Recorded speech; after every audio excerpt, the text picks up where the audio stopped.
ওই যে এখন বালু তোলে, নদীর মেশিন দিয়ে বালু তোলে, এই কারণে গভীর হয়। এখন বিভিন্ন লোকে তোলে এখন ওই নদীর বাঁধ ছিল, ওই বাঁধের কারণে বালু তুলছে, তুলিয়ে ওখানে বাঁধে। এখন এখন নদী গভীর হয়। ওই যে আজকে এইটাই ফুটবল খেলে দুই ভাই গোসল করতে, 4-5 জন গোসল করতে গেছে, যে লোকে মানে টলকিছে, টলকি ডুবছে। ডোবার পরে এক ভাই আর ভাই বাঁচাইতে যায়, এরকম ঘটনা ঘটছে। আমরা দুই ভাই যখন যায় খেলা খেলতে যায়, ফুটবল মানে বল খেলতে যায়, বল খেলে মানে খেলার শেষে একটু ডিঙ্গি আছে, এই ডিঙ্গিতে দুনো ভাই উঠছে, উঠিয়ে এক ভাই পড়ছে, মানে ওই যে জায়গাটায় গর্ত খুঁজছে বালা, ওই জায়গাটায় এক ভাই পড়ছে। আর এক ভাই এখন ইয়ে বাসপাস যায়, এই ভাই লাফে পড়ছে।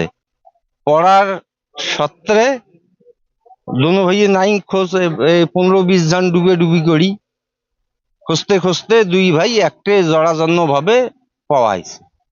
শিফাতের সাথে মোটামুটি মানে শিফাতের বাবা, আমার বাবাও ফ্রেন্ড, আর আমরা দুজনও ফ্রেন্ড। অ্যান্ড পার্সোনালি ওকে অনেক আগে থেকেই চিনি। ওর সাথে স্কুলে ও ক্যান্টে একসাথে পড়া হয়েছে, এবং ক্যান্টে পড়ার পর থেকে আমি রংপুরে যাই এবং ও এখানে থাকে। তারপর মানে শারীরিক যোগাযোগ আমাদের বন্ধ ছিল, কিন্তু আমাদের মোটামুটি সবসময় সোশ্যাল মিডিয়ায় যোগাযোগ হতো।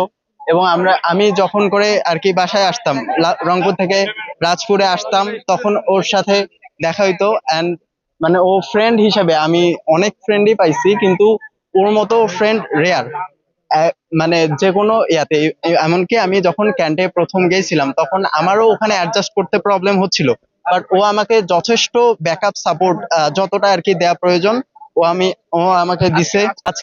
আজকের ঘটনাটা আমি এখানে সরাসরি থাকতে পারিনি। আমি আসছিলাম বাসায়, আজকে আমার রংপুর যাওয়ার কথা ছিল। আমি তিস্তায় গিয়ে ট্রেনের সামনেই তখন শুনতে পারি যে আমার ফ্রেন্ড শিফাত ও পানিতে পড়ছে। একটু পরেই আমার মা কল করে জানাইলেন যে শিফাত, স্বচ্ছ দুইজনে নাই। স্বচ্ছ আমার ছোট ভাই, ও আর কি যথেষ্ট রেসপেক্ট করতো বড় ভাই হিসেবে। তো ওই নিউজটা শোনার পরে আমরা চলে আসছি, মানে আমি সাথে সাথে চলে আসছি, এবং ক্যান্টের স্যার এবং ফ্রেন্ড যতজনকে আর কি জানাইতে পারছি আমি জানাই দিছি। ঘটনা সত্য, আমরা তথ্য পেয়েছি। প্রাথমিকভাবে আমরা জানতে পেরেছি তারা পানিতে ডুবে মৃত্যুবরণ করছে। আমার অফিসার ওখানে আছে, অনুসন্ধান কার্যক্রম চলমান আছে।